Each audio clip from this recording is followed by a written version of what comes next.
فاتحہ.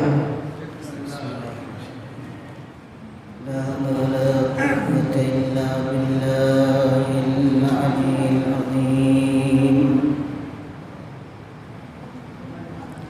أعوذ بالله السميع العليم من الشيطان الرجيم. بسم الله الرحمن الرحيم. الحمد لله رب العالمين. الصلاة والسلام والتحية والإكرام على النبي المكي المدني الهاشمي الطيب سيدنا ونبينا وشفيع ذنوبنا وطبيب قلوبنا مولانا بالقاسم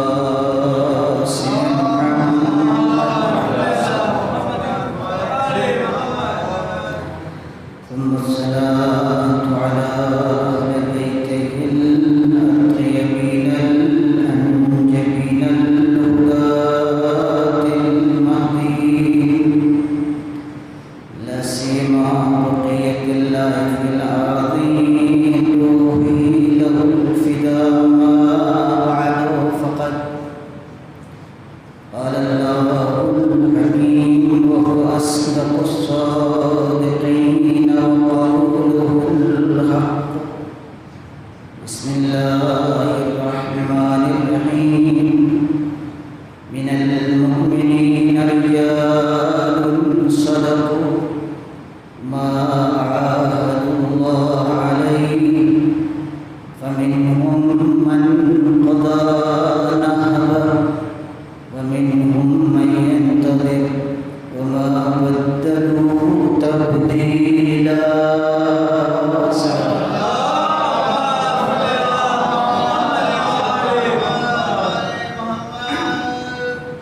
معزز حاضرین کرام،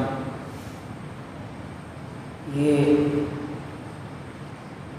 سالانہ عشرے کی مجلس ہے اور جس منبر پہ مجھے اس وقت بیٹھنے کی سعادت حاصل ہوئی ہے، کبھی میں بھی اسی امام باڑے میں اپنے والد کی انگلی پکڑ کے یہیں بیٹھتا تھا اور اس منبر پر سید العلماء علی نقوی جناب نقطن صاحب، قلب عابد صاحب و دیگر بزرگان خطاب کیا کرتے تھے اور یہ پورا حال بھرا رہتا تھا. باہر بھی لوگ کثرت سے موجود ہوتے تھے اور مجھے یاد ہے کہ مکتب کا حال یہ ہوتا تھا، چھٹی نہیں ہوتی تھی مگر ٹیچرز بچوں کو کام دے کے خود بیٹھ کر کے مجلس سنا کرتے تھے. یہ مختصر سی تاریخ میں نے آپ کے سامنے اس لیے پیش کر دی تاکہ تھوڑا سا ہم اپنا محاسبہ بھی کریں، حساب بھی کریں کہ ہم کہاں تھے، کہاں پہنچے اور ہمیں کہاں پہنچنا ہے. قرآن مجید کی میں نے سورہ احزاب کی 23ویں آیت آپ کے سامنے پڑھی، اس کا پہلے ترجمہ ملاحظہ کر لیجیے.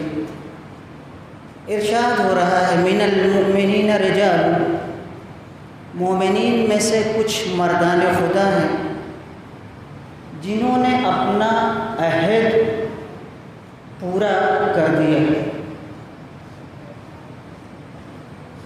جو عہد اپنے اللہ سے کیا تھا، جو وعدہ کیا تھا، اسے پورا کر دکھائے. اور کچھ ایسے ہیں کہ جو انتظار کر رہے ہیں۔ وما بدلوا تبدیلا، اور نہ جن لوگوں نے عہد پورا کیا انہوں نے، اور نہ ان لوگوں نے کہ جو زندہ ہیں ابھی شہید نہیں ہوئے ہیں انہوں نے، دونوں نے اللہ کی بات میں اور اپنے عہد اور پیمان میں اور جو اللہ سے وعدہ کیا تھا اس میں کوئی تبدیلی نہیں کی۔ نہ شہیدوں نے اور نہ وہ لوگ جو شہادت کا انتظار کر رہے ہیں۔ دونوں کی خصوصیت یہ ہے، جو زندہ ہیں وہ بھی، جو راہ خدا میں مارے گئے وہ بھی، دونوں کی خصوصیت یہ ہے کہ جو اللہ سے انہوں نے وعدہ کیا تھا اسے پورا بھی کیا، پورا کرنے کے ساتھ ساتھ کبھی بھی انہوں نے اس کو بدلا نہیں۔ میرا موضوع جو اس وقت ہم کو دیا گیا ہے، میں اس پہ تھوڑا سا بولوں گا۔ وہ موضوع یہ ہے کہ واقعہ کربلا کیوں ہوا۔ میں نے اس کو تھوڑا سا ہلکا کر دیا۔ واقعہ کربلا کے اسباب کیا ہیں، کیوں کربلا ہوئی۔ یہ سوال آپ کے ذہن میں بھی ہے، خاص طور سے جوانوں کے ذہن میں ہے۔ یہ ہسٹری بھی ہو سکتی ہے، تاریخ بھی ہو سکتی ہے، یہ عقیدے کا بھی سوال ہو سکتا ہے، اس کا تعلق تفسیر قرآن سے بھی ہو سکتا ہے، اس کا بیک گراؤنڈ اور پس منظر پیغمبر کا گھرانہ بھی ہو سکتا ہے، اس کا بیک گراؤنڈ عرب کی پوری ہسٹری بھی ہو سکتی ہے۔ توجہ چاہوں گا، پہلو کتنے ہیں کربلا میں، جب تک آپ کے ذہن میں باتیں نہیں آئیں گی آپ یہ نہیں سمجھ سکتے کربلا کیوں ہوئی۔ کیوں ہوئی کربلا، یہ میرا موضوع، واقعہ کربلا کا کہ اسباب کیا ہیں۔ اس کو ذرا گاڑھا کر دیجئے تو فلسفہ شہادت امام حسین کیا ہے، یہ گاڑھا ہو جائے گا۔ ہم نے اپنے دوستوں کے لیے اس کو ہلکا یوں کیا کہ امام حسین کربلا میں کیوں آئے، کیا ہوا، کیا بات ہوئی۔ اور 1400 سال ہو گیا، آپ نے اس واقعے کو بھلایا نہیں۔ ہمارے اور آپ کے اندر بساط ہے کہ کسی واقعے کو زندہ رکھیں، ہمارے اور آپ کے اندر یہ کیفیت پائی جاتی ہے، یہ طاقت پائی جاتی ہے کہ کسی کو مار دیں، کسی کو جلا دیں۔ دنیا میں کوئی پیدا نہیں ہوا جو یہ کہہ دے کہ میں دنیاوی اسباب، مال، دولت، حکومت، طاقت، انفارمیشن، پروپیگنڈا، جو بھی آپ کہہ لیں طاقتیں دنیا کی ہو سکتی ہیں، اس کی وجہ سے کوئی کہے کہ ہم اپنے کو زندہ رکھ سکتے ہیں، اپنے خاندان کو زندہ رکھ سکتے ہیں، اپنی ہسٹری کو زندہ رکھ سکتے ہیں، تو میں ایک جملہ کہنا چاہتا ہوں، جو لوگ اس وقت اس بھارت میں ہسٹری کو بدلنا چاہتے ہیں انہیں بھی واقعہ کربلا کو اس حوالے سے بھی پڑھنا چاہیے کہ ہسٹری بدل دینا آپ کا کام نہیں ہے۔ یہ میں نے کہہ دیا، اس کے بعد میں آ رہا ہوں کہ واقعہ کربلا کے پس منظر میں بیک گراؤنڈ میں بہت ساری چیزیں ہو سکتی ہیں اور سب کو ہم یہاں سمیٹ نہیں سکتے۔ ہم یہ سمجھنا چاہتے ہیں کہ امام حسین کربلا میں کیوں آئے۔ پہلی بات، پہلے آپ پہچانیے امام حسین علیہ السلام ہیں کون۔ جب تک آپ یہ نہ پہچانیے گا تب تک یہ نہ سمجھ میں آئے گا وہ آئے کیوں۔ شخصیت پہچانیے، کردار پہچانیے، صفات پہچانیے، خاندان پہچانیے، کیا چاہتے تھے، کیا سوچتے تھے، ان کا گھرانہ۔ سب سے پہلی شخصیت رسول خدا، کون ہے حسین؟ پیغمبر کے نواسے۔ کون ہے حسین؟ علی مرتضیٰ کے بیٹے۔ کون ہے حسین؟ فاطمہ الزہرا کے بیٹے۔ کون ہے حسین؟ حسن کے بھائی۔ ادھر کون ہے امیر شام؟ ابو سفیان کا بیٹا۔ کون ہے امیر شام؟ ہندا جگر خارا کا بیٹا۔ کون ہے یزید؟ انہی دونوں کی نسل کا۔ تو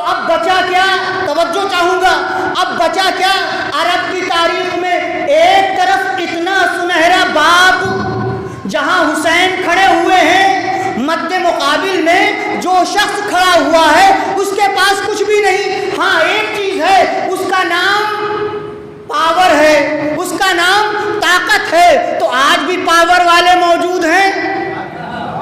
ہمیشہ پاور والوں کے پاس تھا, مگر جن کے پاس تھا اسی وقت کا ان کا پروپیگنڈا بھی تھا, اسی وقت ان کا نام بھی تھا. مگر پاور گیا اور اس کے بعد ان کا پسا نہیں چلا. اب آپ کو معلوم ہونا چاہیے حسین کی شخصیت اس لیے ہسٹری میں اہم ہے کہ وہ ایک شخص کا نام نہیں ہے, وہ پورے کردار کا نام ہے. لہذا یزید ایک کردار کے مقابلے میں کھڑا ہوا تھا. اب اگر حسین پیچھے ہٹ جاتے تو اس کا مطلب یہ تھا پیغمبر پیچھے ہٹ گئے, علی مرتضیٰ پیچھے ہٹ گئے, فاطمہ پیچھے ہٹ گئی, اور یہی کام تو نہیں کرنا تھا. لہذا بیعت کا جتنا اصرار تھا اتنا ہی انکار بھی تھا. صلوات پڑھیں محمد و آل محمد پر.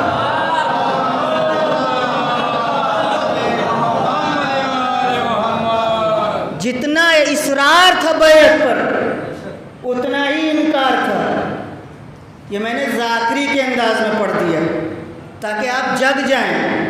لیکن میں آپ کو بتانا چاہتا ہوں, خصوصاً میں ذمہ داری محسوس کرتا ہوں کہ ذاکری فقط نہ ہو. کیوں آئے امام حسین؟ سنیے, چھٹے امام حضرت امام صادق علیہ السلام نے فرمایا, کیا فرمایا؟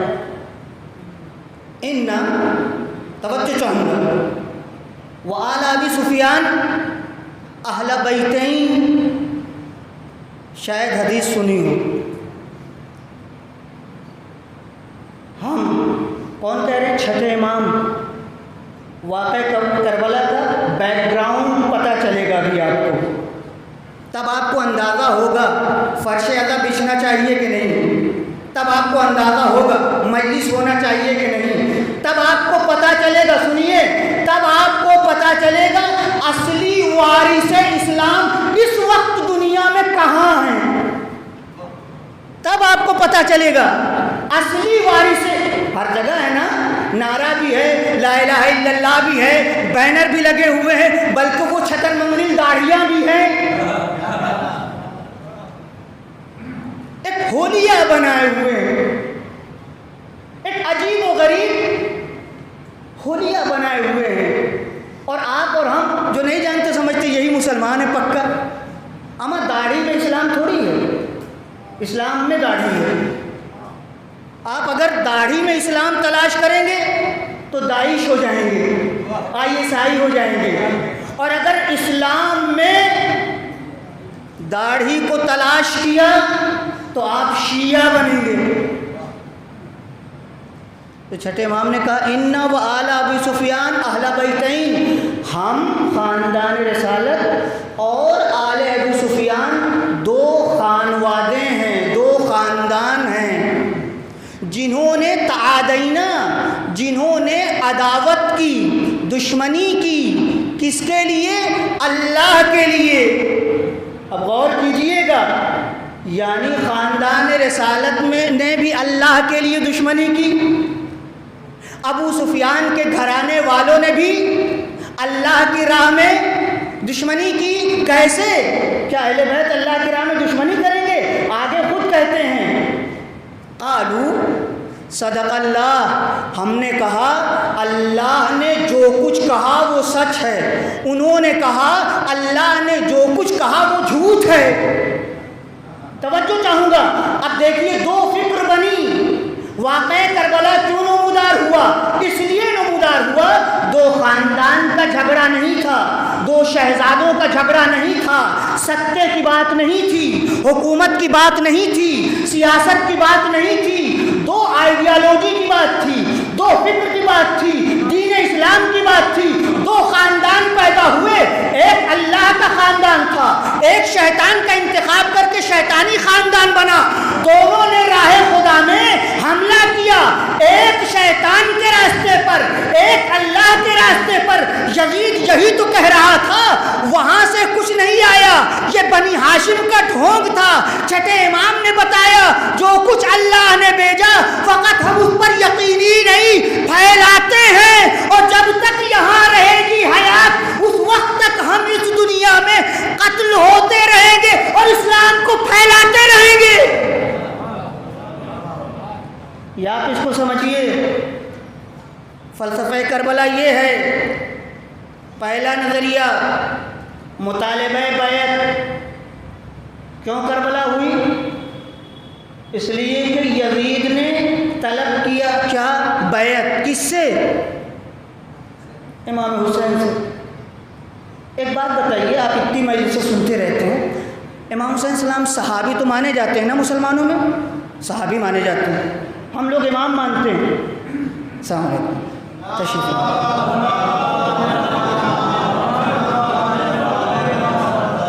میں بہت توجہ چاہوں گا۔ میں آپ یہ فلسفہ شہادت امام حسین میں اپنے ٹوٹے پھوٹے الفاظ میں آپ کے سامنے پیش کر رہا ہوں کہ کیا ہے واقع کربلا کیوں نمودار ہوئی، شہادت کیوں واقع ہوئی۔ اچھا اگر کہہ دیں شہادت کیوں واقع ہوئی تو مطلب پھیکا ہو جائے گا، کیونکہ اس سے پہلے بھی ائمہ شہید ہوئے ہیں۔ بات دراصل یہ ہے کہ کربلا کیوں واقع ہوئی، اس پہ دھیان رہے کیونکہ موضوع بھی یہی ہے۔ کربلا کیوں واقع ہوئی؟ پہلا سبب مطالبہ بیعت۔ یزید نے امام حسین سے بیعت طلب کی۔ کیا مدینے میں ان کے علاوہ اور کوئی نہیں تھا؟ تھے۔ ان سے مطالبہ نہیں ہوا، وہ بھی صحابی تھے۔ عبداللہ ابن عمر، عبداللہ ابن زبیر و دیگر تھے، سب صحابی تھے۔ امام حسین سے فرق کیا ہے؟ توجہ چاہوں گا، فرق کیا ہے؟ فرق یہ ہے ان لوگوں سے اصرار بیعت نہیں ہے اور امام حسین سے اصرار بیعت ہے۔ اس فرق کو محسوس کیجئے گا۔ بھائی کس سے آپ بار بار ریکویسٹ کرتے ہیں، اصرار کرتے ہیں؟ یا تو بہت چیپ ہو، بہت پست ہو، اگر آپ اس سے بگاڑ کر لیں تو آپ کو نقصان کر دے گا، لہذا بار بار دوڑ کے جاتے ہیں، یہ بات تو یہاں ہو نہیں سکتی۔ تو اس کا مطلب دوسرا مرحلہ وہ کوئی اہم ہے، توجہ چاہوں گا، اس کا مطلب یہ ہے کہ امام حسین کی شخصیت بقیہ جو صحابی تھے ان کے مقابلے میں کوئی امتیاز ضرور رکھتی تھی، لہذا بار بار مطالبہ بیعت، بلکہ مطالبہ نہیں، اگر بیعت نہ کریں تو سر قلم کر کے بھیج دو۔ دیکھیے یہیں سے پروف، یہیں سے سند مل رہی ہے کربلا کی۔ امام حسین سے اصرار ہے، آپ کو بیعت کرنا پڑے گا۔ اچھا یہ ہمارے دوست حضرات لفظ بیعت سنتے رہتے ہیں، تو بیعت کے معنی بھی معلوم ہونا چاہیے۔ بیعت کے معنی کیا ہے؟ اس کو الکشاف اور مجموع البیان نے بھی واضح کیا ہے۔ یہ بیعت لفظ جو ہے بے یہ عین عربی میں بیع سے لی گئی ہے، بیچنا، خرید اور فروش جو بازار میں آپ کرتے ہیں۔ آج منگل بازار تھی، آپ نے خریدا اور بیچا۔ سوال یہ ہے امام حسین بیچنے والے ہیں یا خریدنے والے ہیں؟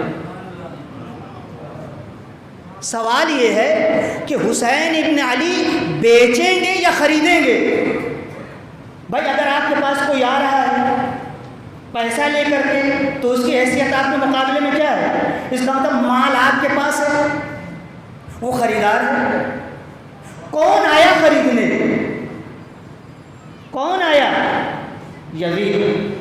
امام حسین تو نہیں گئے نا۔ اچھا اب سوال یہ ہے کہ امام حسین سے خریدنے کیا آیا؟ کیا چیز خریدنے آیا؟ بھئی دولت اس کے پاس خود ہی ہے، سلطنت خود ہی ہے، افراد خود ہی ہے، پروپیگنڈا مشینری خود ہی موجود ہے، جتنی بھی اسباب ظاہری کی قوت کی چیزیں ہو سکتی سب اس کے پاس ہے۔ تو امام کے پاس کیا ہے؟ پھر آئیے پہنچ گئے وہی اسی منزل پر۔ چھٹے امام نے کیا کہا؟ ہم دو خاندان ہیں، دونوں نے راہ خدا میں جھگڑا کیا۔ ایک نے کہا اللہ نے سچ کہا وہ ہم ہیں، ایک نے کہا اللہ نے جھوٹ کہا، وہ آل ابی سفیان ہے۔ اب یزید خریدنے آ رہا ہے، تو کیا خریدنے آ رہا ہے؟ اب توجہ چاہوں گا، پیغمبر کے دین کی صداقت خریدنے آ رہا ہے، قرآن کی امانت اور دیانت خریدنے آ رہا ہے، کعبے کی امانت داری اور اس کی عظمت خریدنے آ رہا ہے۔ بہت ساری چیزیں آپ فہرست مرتب کر سکتے ہیں کہ وہ ساری چیزیں امام حسین کے پاس ہیں، وہ یزید کے پاس نہیں ہے، اس لیے بار بار وہ آ رہا ہے، بیچ دو بیچ دو۔ امام حسین کہتے ہیں میں نہیں بیچ سکتا، کیوں؟ اس لیے کہ میں اپنے شخص کا وارث تنہا ہوتا تو میں بیچ دیتا، میں تو پوری انبیاء کی میراث کا وارث ہوں، میں کیسے بیچ سکتا ہوں؟ یہ ناممکن ہے۔ اگر میرے بابا نے بیچا ہوتا تو میں آج، اگر میرے بھائی نے، اب وقت نہیں ہے ورنہ آپ کہیں گے صلح حسن ہے، کہاں وقت ہے؟ سب چیزیں کیسے ہو سکتی ہیں؟ تو اب بیعت کا مطلب کیا تھا؟ دست بستہ میرے غلام بن جاؤ، یہی بینی الفاظ ہیں۔ آپ جب دیکھیں گے ڈکشنری میں تو یہی ہیں۔ بیعت کا مطلب یہ ہے اپنے نفس کو مکمل طور پر کسی کے حوالے کر دینا۔ جب حسین اپنا نفس اپنے بابا کے ذریعے شب ہجرت اللہ کے حوالے کر چکے تو اب مزید بیچنے کی گنجائش ہے؟ کیسے بیچ سکتے ہیں؟ بکا ہوا مال آپ نے بیچا آج تک؟ یہ خود دھوکہ ہے۔ اور امام حسین تو مطالبہ بیعت بجا تھا یا بیجا؟ مطالبہ بیعت یزید کی طرف سے بجا نہیں ہو سکتا، بیجا بات تھی۔ ٹھکرانا چاہیے تھا یا نہیں؟ ضرور۔ اگر نہیں ٹھکراتے تو آج ہسٹری میں لکھا جاتا حسین دب گئے، اچھے وارث اپنے گھرانے کے نہیں تھے۔ ہسٹری میں کیا لکھا گیا؟ یہی نا، حسین شہید ہو گئے۔ توجہ چاہوں گا، آپ شہادت کو شکست مانتے ہیں؟ دنیا اسی میں پھنسی ہوئی ہے۔ جانتے تھے تو کیوں گئے؟ میں آپ سے کہوں، یہی جاننا ہی تھا جو ان کو لے گیا۔ نہ جاننے کی وجہ سے شہادت کا کوئی اسلام میں مفہوم نہیں ہے۔ شہادت شعور اور علم اور آگہی کے ساتھ کسی موت کو اللہ کے راستے میں اختیار کرنے کو شہادت کہتے ہیں، اتفاقیہ کسی ایکسیڈنٹ کو شہادت نہیں کہتے۔ مثال دے دوں بھائی، آج حکومتیں قائم ہوتی ہیں، آپ دیکھیے انفارمیشن آفس بنائے جاتے ہیں، اس کے آفیسرز بنائے جاتے ہیں، جس کے پاس جتنی گہری اطلاعات معلومات انفارمیشن ہوتی ہے اس کی طاقت کا لوہا مانا جاتا ہے۔ بھائی امریکہ کو کیوں مانتے ہیں؟ ایک وجہ یہ بھی ہے کیونکہ اس کے ہاں انفارمیشن میں بہت ترقی ہے، دنیا بھر کی معلومات۔ آج ہمیں سمجھ میں آیا کہ علم غیب کی ضرورت کیوں پڑی۔ نہیں غور کیا ہم نے، بہت سادہ کہہ دیا ہم نے۔ علم غیب کی ضرورت کیوں پڑتی ہے؟ کیونکہ اگر علم غیب نہ ہو تو آپ اور ہم امام کو بھی دھوکہ دے سکتے ہیں۔ ہم میں اور آپ میں، ہم میں اور امام میں فرق ایک یہ بھی ہے کہ اس کو علم غیب حاصل ہے، وہ اللہ سے متصل ہے، علم لدنی ہے ہمارے پاس۔ تو اب نہ کہیے گا کہ جب وہ جانتے تھے، جب ان کو پتہ تھا تو کربلا کیوں گئے؟ اسی لیے گئے کہ ان کی اطلاعات کامل تھی، ان کی انفارمیشن کمپلیٹ تھی، ان کو سب پتہ تھا۔ اسی لیے کربلا کا ایک پہلو کبھی نہیں ہو سکتا۔ جو لوگ کربلا کو ایک پہلو سے حل کرنے کی کوشش کرتے ہیں، کچھ خود بھی غلطی کرتے ہیں اور ہسٹری کو بھی گمراہ کرتے ہیں۔ کیوں؟ اس لیے کہ کربلا فقط ہسٹری کا نام نہیں ہے، کربلا پوری وحی الہی کے ایک تسلسل کا نام ہے کہ جہاں ہسٹری بھی ہے، قرآن مجید کی تفسیر بھی ہے، عقائد کی تعلیمات بھی ہے اور پیغمبر کی وراثت اور میراث بھی ہے۔ یہ نہیں ہے کہ فقط ایک چیز اس کی وجہ سے آپ، اور یہ مغالطہ ہمارے برادران اہل سنت نے خود بھی کھایا ہے اور مغالطہ دیتے رہتے ہیں، کیوں فقط کربلا کو ہسٹری سمجھتے ہیں۔ امام حسین السلام آئے اور یزید مقابلے میں آیا، اس کے بعد سے وہ پاور والا تھا، طاقت والا تھا، امام حسین السلام کو قتل کر دیا۔ اس کے بعد آخر میں کہا جاتا ہے مظلوم مارے گئے۔ آج آپ سنیے ایک پہلو اس کا، آپ سنتے رہتے ہیں امام حسین مظلوم نہیں مارے گئے۔ آپ کہیں گے یہ کون سی بات آپ کر رہے ہیں؟ اگر اس پہلو سے آپ دیکھیں کہ امام حسین پیغمبر کے وارث بن کر کے آئے ہیں تو حسین مظلوم نہیں، حسین ہیرو ہیں، حسین قہرمان ہیں۔ توجہ چاہوں گا۔ اور اس طرف جو لوگ ہیں بظاہر آپ کو لگتا ہے کہ وہ غالب ہیں، مگر وہ غالب نہیں ہیں، مغلوب ہیں۔ کسی کا یزید نام ہو تو بتاؤ، حسین ساری دنیا میں دکھائی دیں گے آپ کو؟ امام حسین مظلوم ہیں۔ اب میں مکمل کر رہا ہوں، امام حسین مظلوم ہیں بھی نہیں بھی ہیں۔ ظلم کو جب دیکھتے ہیں تو امام حسین مظلوم ہیں، اور جب کارنامہ حسینی کو دیکھتے ہیں تو امام حسین حاکم ہیں۔ اور ہم یہی لے کے چلیں گے۔ اب امام حسین کا اب بول بالا ہوگا بقول آیت اللہ جوادی آملی کے کہ آج کی دنیا میں اگر کربلا واقع ہوئی تو وقت کا حسین اب شہید نہیں ہوگا بلکہ وہ زندہ رہے گا۔ کاش اس جملے کو سمجھا جاتا کہ کیا کہا۔ کربلا کل کی تھوڑی تھی، کربلا آج بھی ہے اگر ہم سمجھنے کی کوشش کریں۔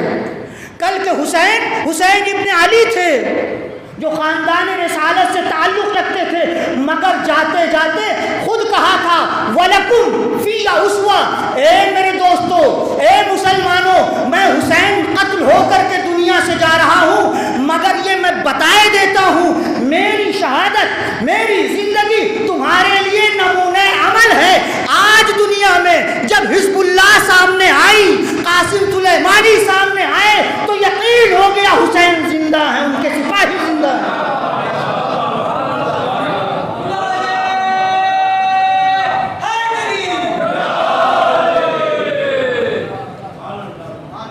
حسینیت کا نعرہ مرا ہوا نعرہ نہیں ہے۔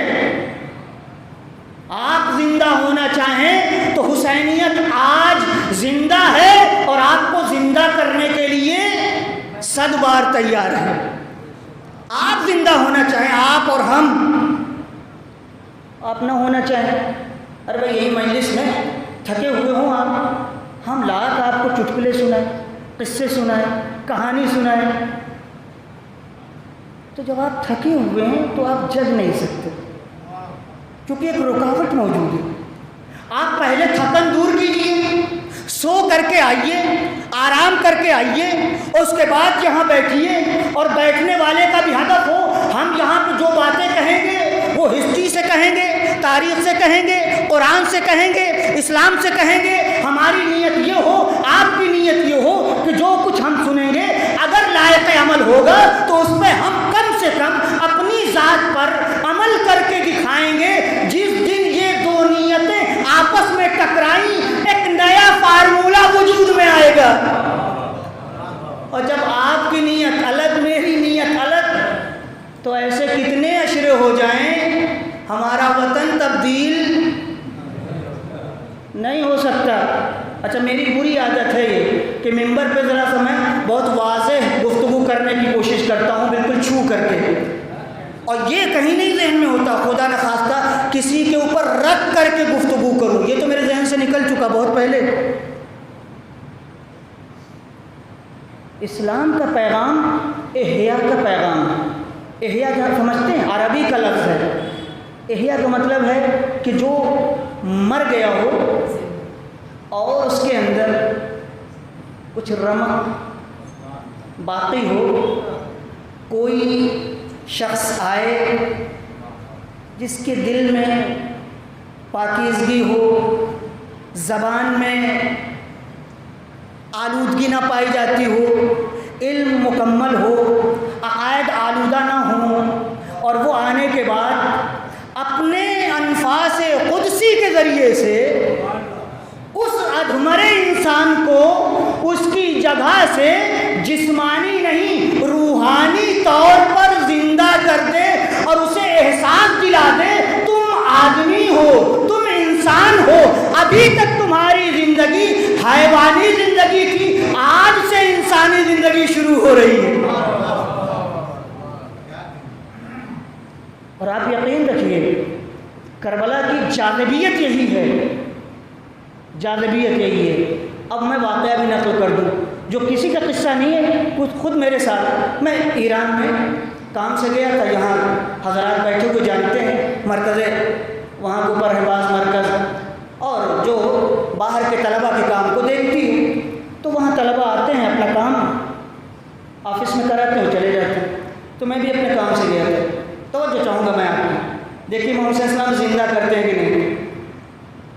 امام حسین السلام زندہ کرتے ہیں کہ نہیں؟ بھائی زندہ تو ہیں ہی ہم لوگ، تو ہم نے کہا روحانی زندگی، یہ والی زندگی تو ہے ہی۔ امام حسین السلام زندہ کرتے ہیں، کیسے زندہ کرتے ہیں؟ میں نے دیکھا ایک افریقی طالب علم تھا جس کو آپ سیاہ فام کہتے ہیں، جوان تھا، راستے میں مل گیا، تو ہم نے کہا پوچھے کہاں کے ہو؟ انہوں نے پوچھا بھئی کہاں کے ہو تم، کیا نام ہو؟ اس نے بتایا۔ تو چونکہ ایسی جگہوں کے اوپر مختلف مذاہب کے لوگ ہوتے ہیں، تو ہم نے پوچھا یہ بتاؤ پہلے مسلمان تھے؟ اس نے کہا نہیں۔ ہم نے کہا کیا تھے؟ کہا میں کرسچن تھا، میں عیسائی تھا۔ ہم نے کہا کیسے مسلمان ہو؟ بہت توجہ چاہوں گا، ہمیں زندہ ہونا ہے کہ نہیں؟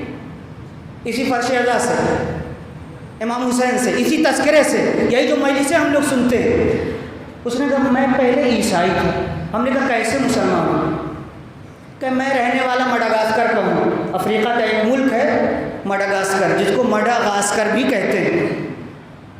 کہ ایک دن میں اپنے گھر سے کسی کام کے لیے نکلا تو دیکھا سڑک کے اوپر کچھ لوگ جلوس کی شکل میں جا رہے ہیں جیسے ہم لوگ نکلتے ہیں، اور یہی علم پرچم افریقہ کی بات ہے، وہ جا رہے ہیں۔ میری نظر پڑی ایک بینر پر، دیکھا ہماری زبان میں، وہاں کی مقامی زبان میں لکھا ہوا تھا ان الحسین مصباح الہدی و سفینۃ النجاۃ۔ ترجمہ بھی لکھا ہوا تھا، آپ کو پتہ ہی ہے، چراغ ہدایت اور کشتی نجات۔ کہ میرے ذہن میں آیا کہ ایسا جملہ ابھی تک نہ پڑھا نہ سنا، اس میں کوئی خاص بات لگتی؟ حسین، چراغ ہدایت اور کشتی نجات۔ کہ میرے ذہن میں اس وقت آیا یہ ہے کون اور کس کے لیے اور ایسے کیوں کہا گیا؟ دیکھیے جب اللہ ہدایت دینا چاہتا ہے تو فکریں جڑتی ہیں، فکریں۔ تو میرے ذہن میں یہ سوال پیدا ہوا کہ اس قسم سے یہ جملہ کیوں لکھا ہوا ہے؟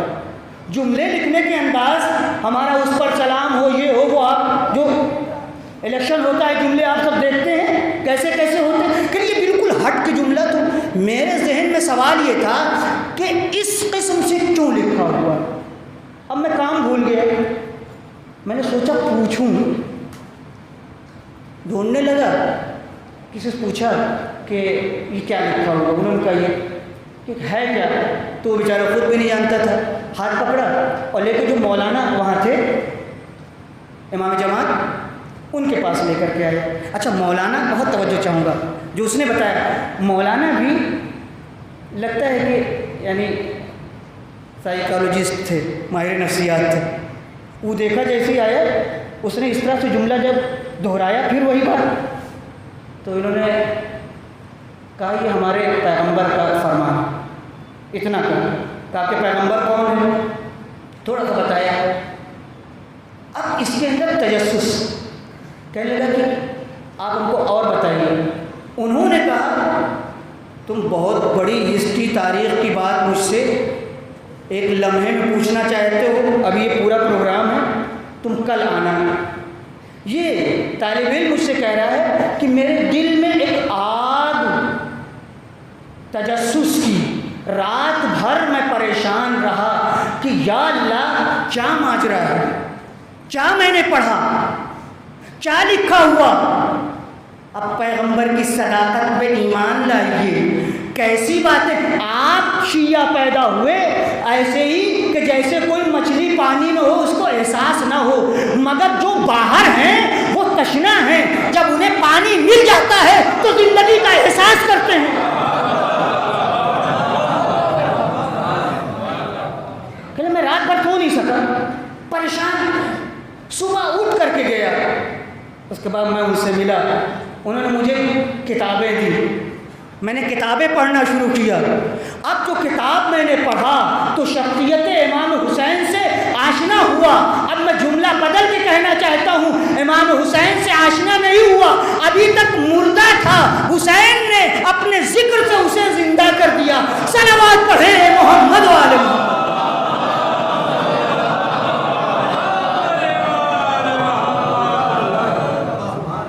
تو ایک تو مطالبہ بیعت تھا کہ جس کی وجہ سے امام حسین کو کربلا میں آنا پڑا، اور دوسری بات، اچھا وقت نہیں ہے، اب یہ اگر ایسے بولیں گے تو سیمینار کا موضوع ہے، ہم تھوڑا سا ذاکری کے انداز میں پڑھ رہے ہیں، حالانکہ میرا انداز خود جو ہے تدریسی ہے اور مجھے وہی پسند ہے، لیکن اب کیا کیا جائے، مجبوری ہے۔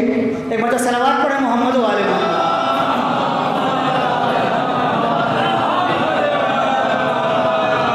تو امام حسین کربلا میں کیوں آئے؟ نمبر 1 اس لیے کہ ان سے بیعت طلب کی گئی۔ دوسری چیز، کوفے والوں نے آپ کو خط لکھ کر کے بلایا۔ کیا لکھا؟ ہمارا کوئی امام نہیں ہے، کوئی سرپرست نہیں ہے، ہم بے والی و وارث ہیں، آپ آئیے، ہم آپ کے ہاتھ پر بیعت کریں گے۔ یہ پوری ہسٹری آپ کو پتہ ہے۔ اب جب امام کے پاس، وہ بھی امام وقت کے پاس، لوگوں کے خطوط آئیں تو یہ بتائیے امام کا فریضہ کیا ہے؟ اپنے منصب کے اعتبار سے فریضے کو ادا کریں کہ نہیں؟ بھئی خط کا جواب دینا کیا ہے؟ اب تو خط کہاں ہے؟ اس وقت خط ہوتے تھے، لیٹر ہوتے تھے، تو جواب دینا واجب ہے کہ نہیں؟ واجب ہے۔ تو امام حسین نے ان کے خط کا جواب قرآن مجید کے قانون کے تحت دیا۔ فقط لیٹر کا جواب لیٹر نہیں تھا، پیڈ پر لکھ کے نہیں دیا، اپنے عمید، اپنے ثقہ، اپنے معتبر ابن عم چچیرے بھائی مسلم کو بلایا کہ انہوں نے نامہ لکھا ہے، خط لکھا ہے۔ قرآن کہتا ہے اگر کوئی تمہیں سلام کرے تو یا تو ویسے ہی جواب دو یا اس سے بہتر۔ چونکہ امام تھے لہذا بہتر کا انتخاب کیا۔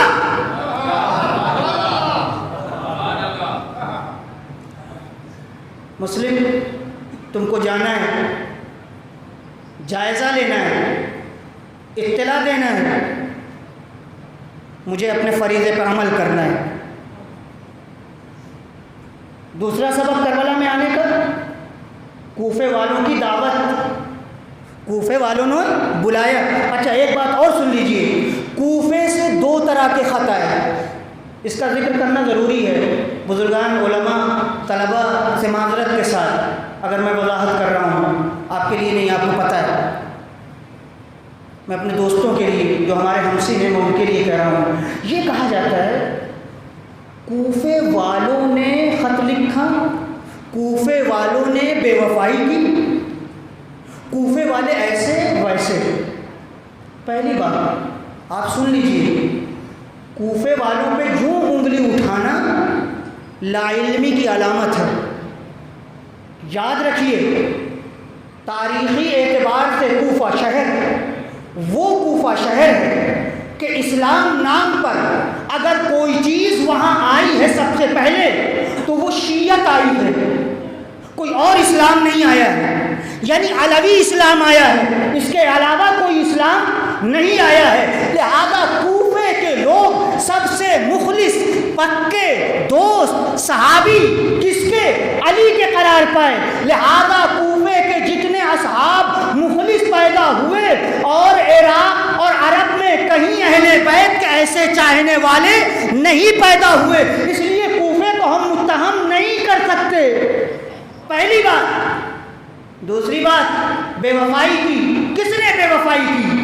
کوفے والوں نے نہیں، انہوں نے بے وفائی کی جنہوں نے خط لکھا اور خط میں یہ درج کیا، آئیے کھیتیاں لہلہا رہی ہیں، پھل پک چکے ہیں، اور اس میں مادی باتیں کی، مورخین نے لکھا، علماء نے لکھا، جن کے خطوط میں یہ باتیں پائی جاتی ہیں کہ آئیے دھن دولت موجود ہے، ہمارے راجا بن جائیے، ہمارے بادشاہ بن جائیے، آپ کے پیر کے نیچے ہم لال فرش بچھائیں گے۔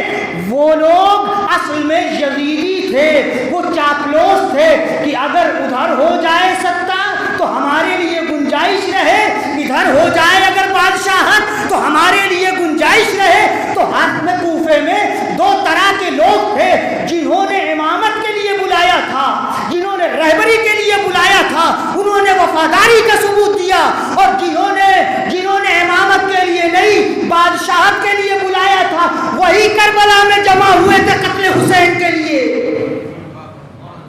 یہ شبہ دور ہو گیا۔ آج ہمارے برادران اہل سنت ہنس کر کے کہتے ہیں خود ہی قتل کیا، خود ہی روتے ہیں، قتل کیا روتے ہیں، کوئی بات نہیں، کوئی بات نہیں، ہم اپنے شہید پر روتے ہیں، ہم اپنے مردے پہ روتے ہیں، آپ کو کیا تکلیف ہے، آپ کو کیا پریشانی ہے، اتنا زیادہ ہائے وائے کیوں کرتے ہیں آپ؟ بات اس کی نہیں ہے، بات دراصل یہ ہے کہ جو ان کے تھے وہ وہاں ہر جگہ دکھائی دیتے ہیں، وہ ڈرتے ہیں کہیں ایسا نہ ہو کہ کوئی شیعہ عالم، کوئی شیعہ خطیب کھڑا ہو کر کے پوری ہسٹری کوفے کی بیان کر دے اور دودھ کا دودھ پانی کا پانی الگ ہو جائے۔ مسئلہ اس کا ہے، لہذا یہ نہ سمجھیے گا کوفی لا یوفی، پہلے کوفہ بے وفا، اما امام زمانہ آئیں گے تو وہیں کے لوگ ہوں گے۔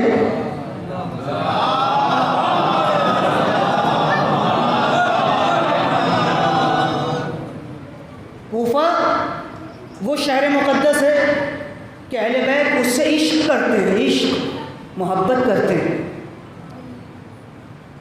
اور وہاں کے افراد میں جو خوبیاں ہیں کاش ہم لوگوں میں بھی وہ خوبیاں پائی جاتی۔ لہذا جو دعوت کی کوفے والوں نے امام کے لیے ضروری تھا اس کا جواب دیں، تو دوسرا سبب کربلا میں آنے کا کیا ہے؟ کوفے والوں کی دعوت، پہلا مطالبہ بیعت، دوسرا کوفے والوں کی دعوت۔ اچھا یہ تو سمجھ میں آتا ہے، ایک اور سبب بتایا جاتا ہے، اور جب ہم بیان کریں گے تو آپ اس سے خوشبو محسوس کر لیں گے کہ خوشبو ہے یا بدبو۔ توجہ چاہوں گا، ایک سبب امام حسین کا کربلا میں آنے کا جو بتایا جاتا ہے وہ یہ ہے، حسین اصل میں بادشاہت چاہتے تھے۔ کیوں آئے کربلا میں؟ چونکہ یزید کے تخت و تاج پر للچائی ہوئی نظروں سے معاذ اللہ وہ دیکھ رہے تھے۔ اب آپ اس قول سے سمجھ جائیں گے دوستوں کی طرف سے ہے یا دشمنوں کی طرف سے ہے۔ دیکھیے ایسے تاریخ نہ نقل کیا کیجیے، تاریخ میں جگہ جگہ بنی امیہ کا علم آپ کو دکھائی دے گا، اور آپ کو چاہیے کہ اتنے درایت والے ہوں کہ آپ بنی امیہ کی لکھی ہوئی سیاہی کی غلاظت تاریخ سے چھانٹ کر کے الگ کر دیں، ورنہ آپ کو وہ حسین نہیں مل پائیں گے جو پیغمبر والے ہیں۔ اب انہوں نے کہا حکومت کے لیے، اچھا ایک اس میں پہلو ہے لیکن وہ میں نہیں چھیڑنا چاہتا، ہو سکتا ہے کیوں؟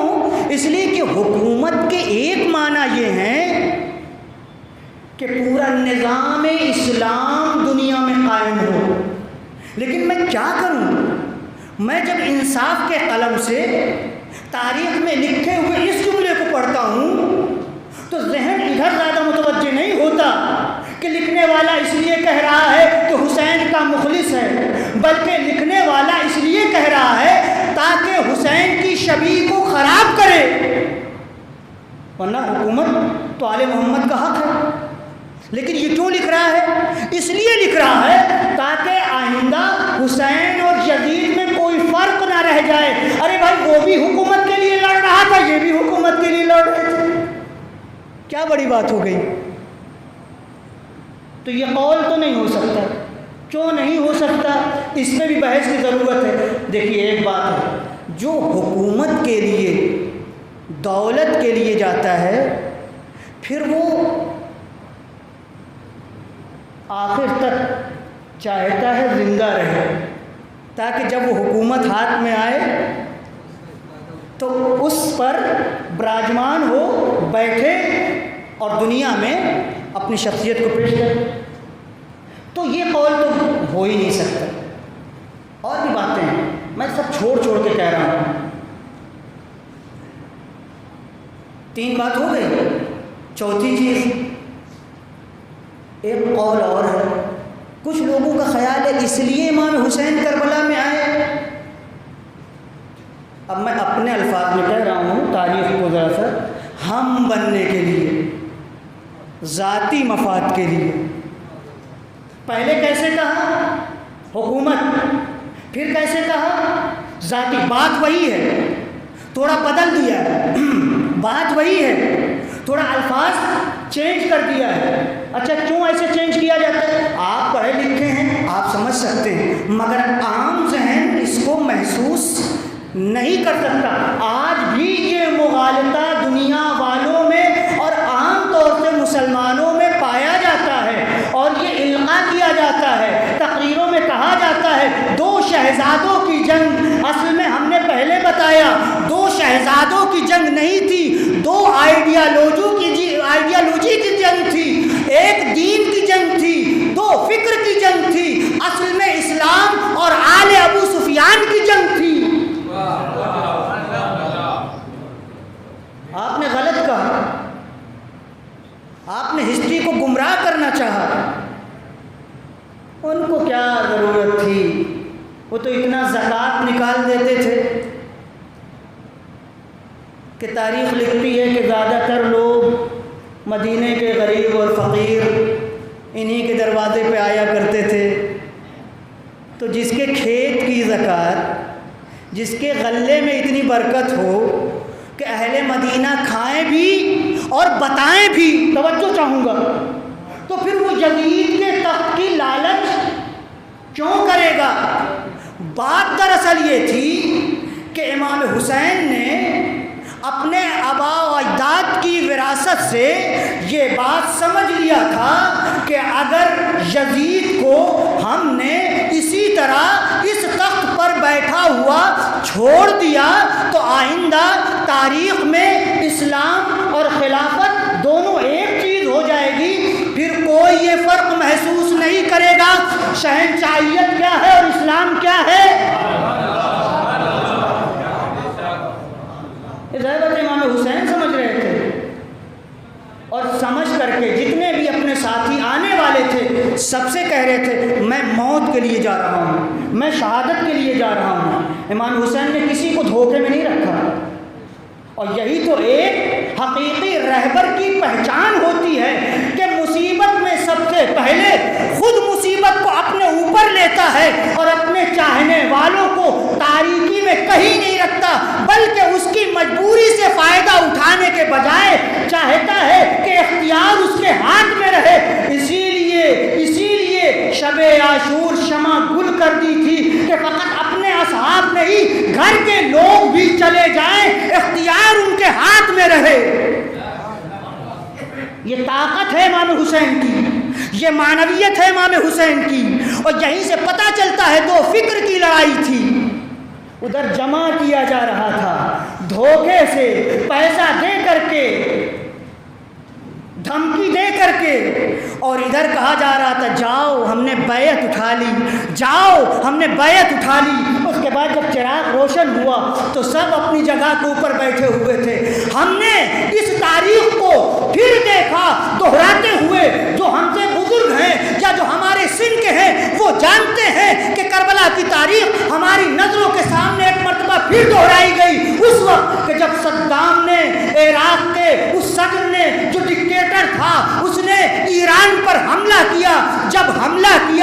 وہاں کے جوان یہی کہہ کے گئے کہ ہم اپنے رہبر کو، اپنے قائد کو، اپنے امام کو اکیلا نہیں چھوڑ سکتے۔ یہ تاریخ دہرائی گئی، یہ ہے زندہ کربلا۔ اس کربلا کی یاد ہم مناتے ہیں، مردہ کربلا کی یاد ہم نہیں مناتے۔ تو اگر پابندی لگائی جائے تو سوچنے والے ذہن کو سوچنا چاہیے، پابندی کیوں؟ میں یہاں کے حالات پہ تبصرہ نہیں کرنا چاہتا ہوں، میں پوری دنیا کی بات کر رہا ہوں، یہ نہ سمجھیے گا کہ میں یہاں کے حالات کے اوپر کہہ رہا ہوں۔ یہ حالات اپنی جگہ، اس کی الگ اس کا تجزیہ اور تحلیل ہے، میں اس کے اوپر گفتگو نہیں کر رہا ہوں۔ کبھی بھی اگر پابندی ہو، پھر میں آپ سے کہنا چاہتا ہوں، حسین کی شخصیت ہم میں سے ہر ایک کے لیے فردن مسیحا کی حیثیت رکھتی ہے۔ بدل کے کہہ رہا ہوں آپ سے، امام حسین کی شخصیت تنہا ایک شخص، چاہے وہ ہمارے خاندان، ہمارے معاشرے، ہمارے قوم کی عورت ہو، بیٹی ہو، یا کوئی مرد ہو، یا کوئی لڑکا ہو، یا کوئی جوان ہو، یا کوئی بچہ ہو، ہر ایک کے لیے اپنی اپنی جگہ کے اوپر امام حسین کی شخصیت اس کے فکر کے مطابق، اس کی تحلیل و تجزیے کے مطابق، اس کی لیاقت کے مطابق، اس کی معلومات کے مطابق ایک حیثیت رکھتی ہے۔ اور اس سب کے ساتھ ساتھ پوری سوسائٹی کے لیے تنہا حسین کی ذات ایک شخصیت کی حامل ہے، ہم کو بھی زندہ کرنے کی طاقت رکھتی ہے، پوری دنیا کو، پوری یونیورس کو زندہ کرنے کی طاقت رکھتی ہے۔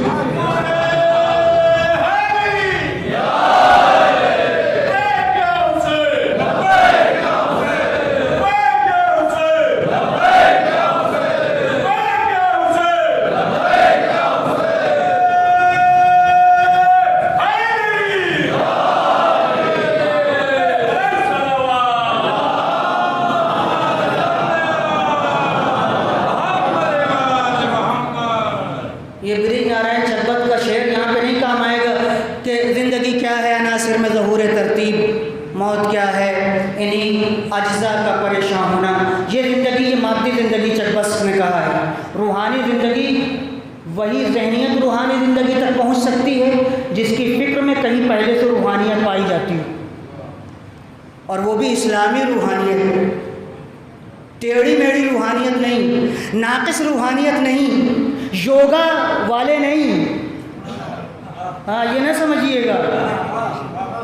روحانیت کے متبادل بہت ہیں اس وقت، لیکن ایک پہلو یہ ہے کہ روحانیت انسانیت کی ضرورت ہے، جبھی تو لوگ جھوٹی روحانیت کی طرف جا رہے ہیں۔ آپ کا فریضہ ہے، ہمارا فریضہ ہے، مولویوں کا، عزاداروں کا، ماتمداروں کا، علماء کا، ذاکرین کا، خطبہ کا، نوحہ خانوں کا، مرثیہ خانوں کا فریضہ یہ ہے کہ آج کی دنیا میں، آج کی لینگویج میں امام حسین کو پہچانوائیں، پہنچائیں، تاکہ امام حسین کے مکتب سے آشنا ہونے کے بعد دین اسلام کی سچائی کو حاصل کر کے امام زمانہ سے متصل ہو جائیں۔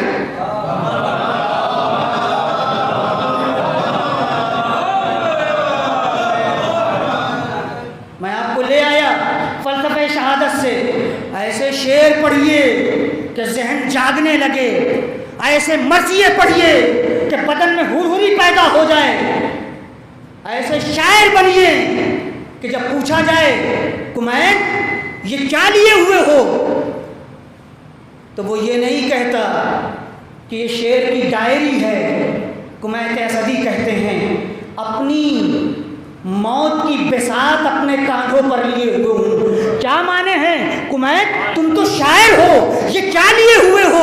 اہل بیت کی شاعری کرنے والا کمین اسدی بنی امیہ اور بنی عباس کے زمانے میں یہ جانتا تھا کہ اگر آج ہم اہل بیت کے مشن کو اپنے شعر میں نظم کر کے پیش کر رہے ہیں تو کہیں بھی زندگی کا چراغ گل ہو سکتا ہے۔ ارے گل ہو جانے دو، حسین کی طرح، حبیب کی طرح میں بھی شہید ہو کر ان سے متصل ہو جاؤں گا۔ یہ کون سی شاعری ہے جو ہمیں جگا نہ سکے؟ یہ گیتیں کہاں سے آ گئیں؟ یہ گانے کہاں سے آ گئے؟ اس کے لیے میدان الگ تھے، آپ نے اسٹیج کا تقدس پامال کیا. اس اسٹیج پہ گیت نہیں ہونا چاہیے تھے، اس پہ قصیدہ ہونا چاہیے تھا، اس پہ سوز ہونا چاہیے تھا، اس پہ سلام ہونا چاہیے تھا. اور ہمارے اللہ میں یہ طاقت ہے، ہمارے وطن میں یہ قوت ہے. اللہ کا شکر ہے یہاں آرٹ بھی ہے، یہاں آرٹ بھی ہے. آرٹ کوئی ایک لفظ نہیں ہے کہ کسی چیز میں ہم اس کو رکھ کر کے مقید کر دیں. آرٹ کا مطلب ہنر ہے، وہ ہر ہنر کو آرٹ کہا جا سکتا ہے. تو میں جملہ کہنا چاہوں گا، آپ سے تنقید نہیں کر رہا ہوں. آج آپ پاکستانی نوحوں کو سنیے جو کہ آرٹسٹ ہیں. ہر فنکار کا کام ہے فن کو دیکھے، ملاحظہ کرے، مگر ایک نیا جہت، نیا اسلوب، نیا طریقہ ایجاد کرے جو ہمارے فرہنگ اعضاء سے مطابقت رکھتا ہو، ہمارے اعضاء کے کلچر سے بھی مطابقت رکھتا ہو، اور ہماری شخصیت کو بھی بدنام نہ کرے، بدنما نہ کرے. آپ دنیا بھر کے آرٹ کو پڑھیے، ملاحظہ کیجئے، مگر دھنکنی پیش کیجئے. سوز و گداز آپ کی طرف سے ہونا چاہیے.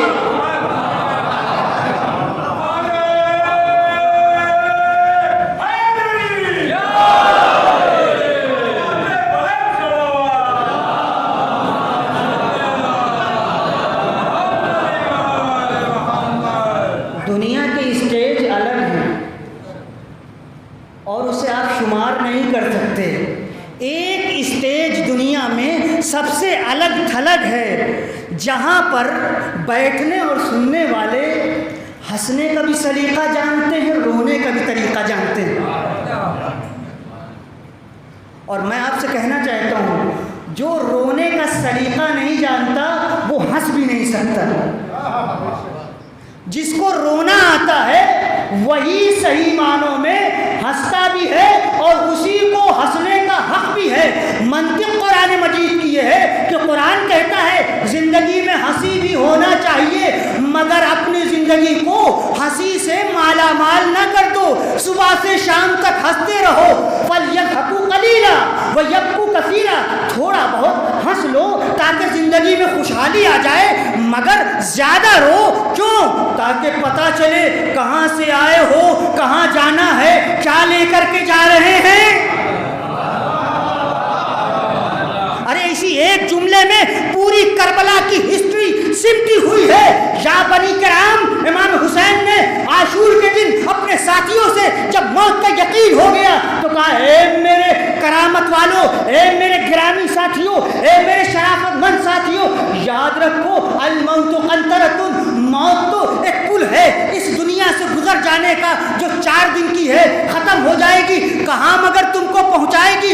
وہاں جہاں رسول خدا ہے، وہاں جہاں علی مرتضیٰ ہے، وہاں جہاں فاطمہ زہرا ہے.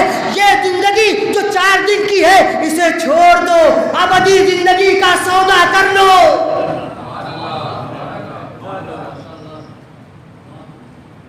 کربلا کا خلاصہ یہ، امام کی نظر آخرت پر تھی، ان کے مقابل والوں کی نظر مادیت پر تھی. وہ اسی دولت پر، اسی رے پر مر رہے تھے، مگر نہ رے ملا، نہ رے کا باغ دکھائی دیا. مگر وہ جو مٹھی بھر تھے، کہنے کو 1 دوپہر میں ختم ہو گئے، مگر آج بھی دنیا بھر میں زندہ ہے. یہ سید الشہداء کی معنویت، روحانیت، فلسفہ اعضاء کے اوپر گفتگو کر رہا تھا. میں زیادہ وقت اس پہ نہیں لے سکتا ہوں آپ کا، اس لیے کہ اس موضوع پر گفتگو کرنے کے لیے لمبی چوڑی تقریر اور وقت ہم کو چاہیے. میں کچھ گزارش کرنا چاہتا ہوں جو آپ کم سنتے ہیں. آپ کیا سنتے ہیں؟ مسائل نہیں پڑھ رہا ہوں، میں آپ کے ذہنوں کو متوجہ کر رہا ہوں اپنے دوستوں کے لیے. یہ بتائیے، صبح سے شام تک اگر کسی کے گھر میں غم ہو تو عورتوں کی کیا حالت ہوگی؟ بے ہوش ہو جائیں گی کہ نہیں؟ بیمار ہو جائیں گی کہ نہیں؟ آپ نے کربلا کو ملاحظہ کیا؟ امام حسین صلی اللہ علیہ وسلم جب آخر میں آئے ہیں تو جملہ امام حسین کا کیا ہے؟ یہاں پتہ چل رہا ہے کہ کربلا کے معنی کیا ہیں. سب شہید ہو گئے، امام حسین اکیلے ہیں جناب سجاد۔ میں آپ کو رلا نہیں رہا ہوں، سوچا رہا ہوں، آخری وقت ہے۔ آپ سوچئے کہ پورا گھر ختم ہو چکا ہے اور امام حسین کھڑے ہوئے ہیں، ذمہ داری امام حسین کی کیا ہے وہ پوری کرنا چاہتے ہیں۔ ایک جملے میں سمیٹا امام حسین نے، اپنے پورے گھرانے کو مطمئن کر دیا اور آنے والی پوری تاریخ کو منظم کر دیا، اور منصب امامت کی جو فرائض تھے اپنی نسل کے حوالے کر دیا، اور آپ کو اور ہم کو ہمیشہ ہمیشہ کے لیے زندہ کر دیا۔ معلوم ہے کیا کہتے ہیں؟ اے زینب، اے ام کلثوم، اے رقیہ، اے رباب، رونے کے لیے بہت وقت ہے میرے بعد، رو لینا۔ استعدوا للبلا، امتحان کے لیے اب تم لوگ آمادہ ہو جاؤ۔ اللہ اکبر، کیا گہرا جملہ ہے امام کا، کیسے وقت میں کہہ رہے ہیں امام۔ ارے یہ تو تسلی کا وقت ہے، یہ تو گلے مل کر کے رونے کا وقت ہے، مگر الہی نظر، امامت کی نظر، توحید، کیا تفسیر کریں آپ، جو بھی کہیں، آپ الفاظ نہیں کہتے ہیں اے زینب استعدوا للبلا، امتحانات کے لیے، امتحان کے لیے نہیں، امتحانات آزمائشوں کے لیے تیار ہو جاؤ۔ واللہ حافظکم، یاد رکھو اے بیویو، اللہ تمہارا محافظ ہے۔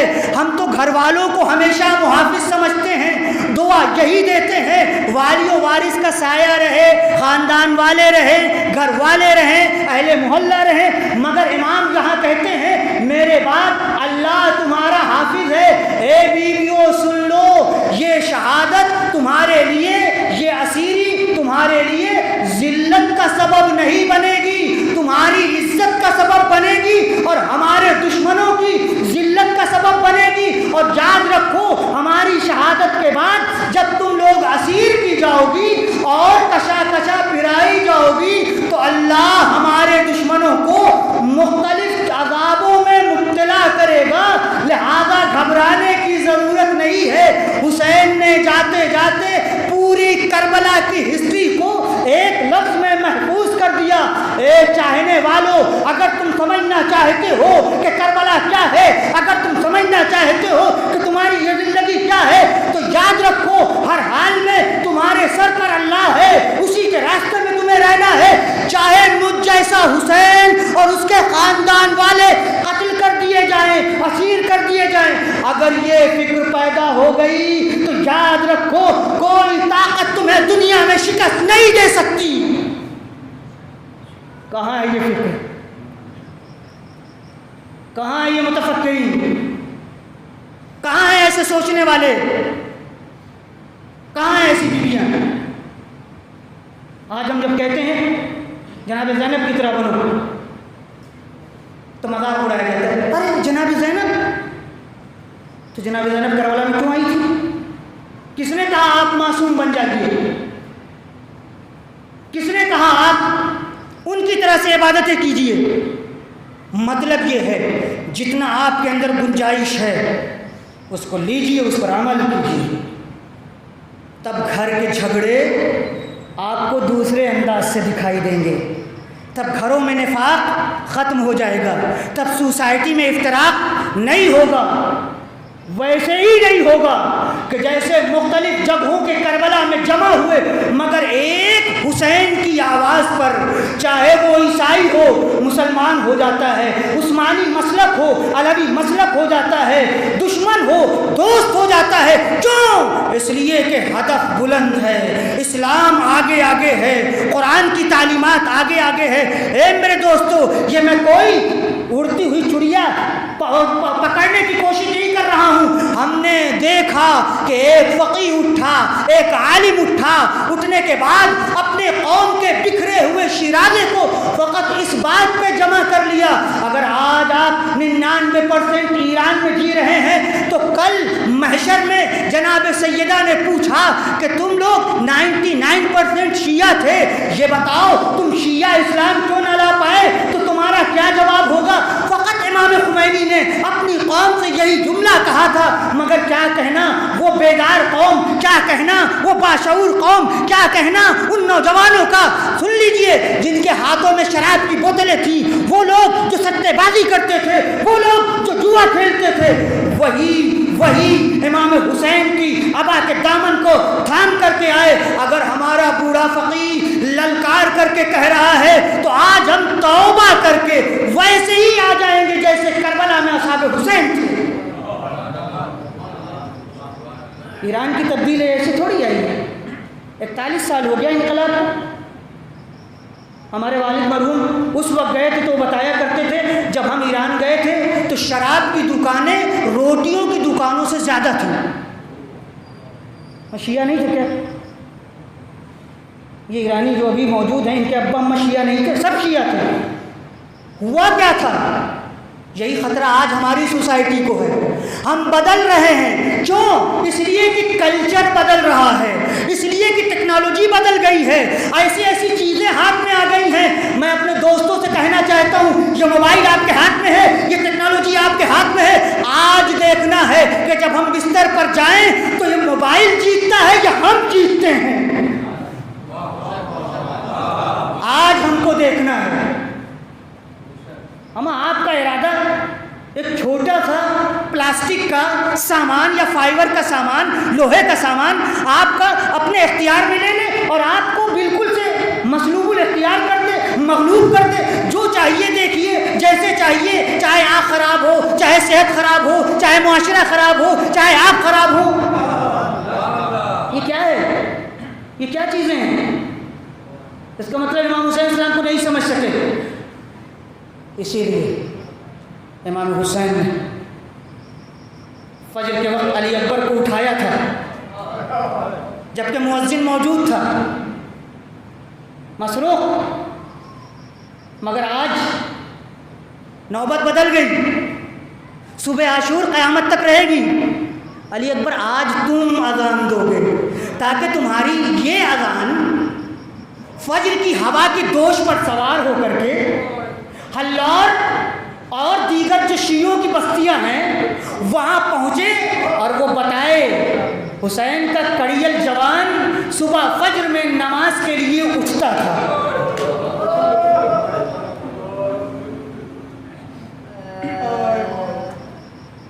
ام لیلہ کو بہت پیارے تھے، ہر ماں کو اپنا جوان پیارا ہوتا۔ اور میں ایک جملہ کہوں آپ سے، سنتے رہتے اسی سے فائدہ اٹھاتے ہوئے، میں یہ نہیں فیصلہ کر سکتا کہ ام لیلہ زیادہ علی اکبر کو چاہتی تھیں یا امام حسین، کوئی معیار نہیں۔ اور یہاں سے سمجھ میں آتا ہے کیونکہ امام حسین کی معرفت الگ تھی اور علی اکبر کی شخصیت کربلا میں الگ تھی۔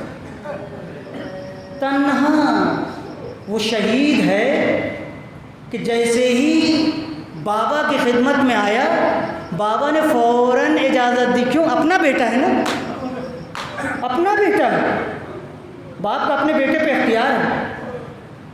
بابا اجازت ہے میں جاؤں؟ جاؤ بیٹا، پھوپھی اماں سے مل لو، بہنوں سے مل لو۔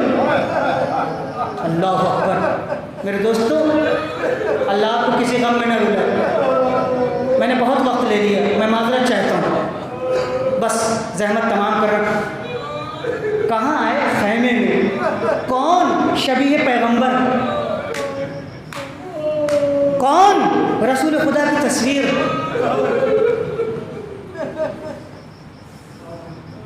راوی کہتا ہے علی اکبر کے رخصت ہونے کا منظر نہ پوچھو، ایسا محسوس ہوتا تھا کہ جیسے کسی بھرے گھر سے میت نکل رہی ہو، جنازہ نکل رہا ہو۔ یعنی کہنا یہ چاہتا ہے کہ علی اکبر خدا حافظ کر کے باہر آنا چاہتے ہیں، جیسے کوئی بچی دامن پکڑ لیتی ہے، اے بھیا کس کے حوالے کر کے جا رہے ہو؟ علی اکبر رخصت ہوئے، اپنے بابا کے سامنے آئے۔ اللہ اللہ، کیا انداز ہے! خود مولا نے اپنے ہاتھوں سے علی اکبر کے سر پر امامہ رکھا، دوش پر ردا ڈالی، سجایا، تلوار حمائل کی، گھوڑے پہ سوار کیا، میں کہوں گا آقا جی بھر کے دیکھ لیجیے، ابھی علی اکبر دولہا نہ بن پائے، شاید حسرت ہو۔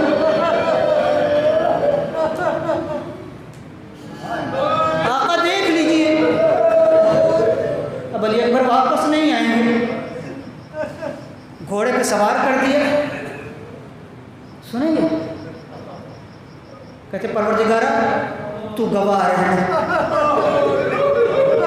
میں اب جس کو مقتل میں بھیج رہا ہوں وہ تیرے نبی کی صورت میں مشابہ تھا، اور جب میں تیرے رسول کو دیکھنا چاہتا تھا تو میں اپنے اس جوان کی زیارت کر لیا کرتا تھا۔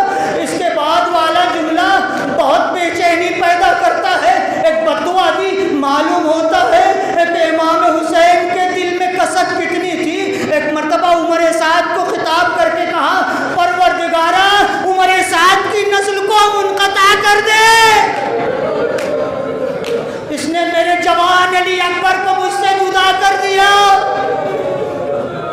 ہائے علی اکبر گھوڑے پہ سوار ہو کر کے مقتل میں آئے، مگر علی اکبر نے محسوس کیا جیسے کوئی پیچھے پیچھے آ رہا ہو۔ اب جو مڑ کر کے دیکھا بوڑھا باپ زمین کربلا پر گرتا پڑتا گھوڑے کے پیچھے پیچھے، اے بابا آپ نے تو مجھے رخصت کر دیا تھا، پھر آنے کی زحمت کیوں کی؟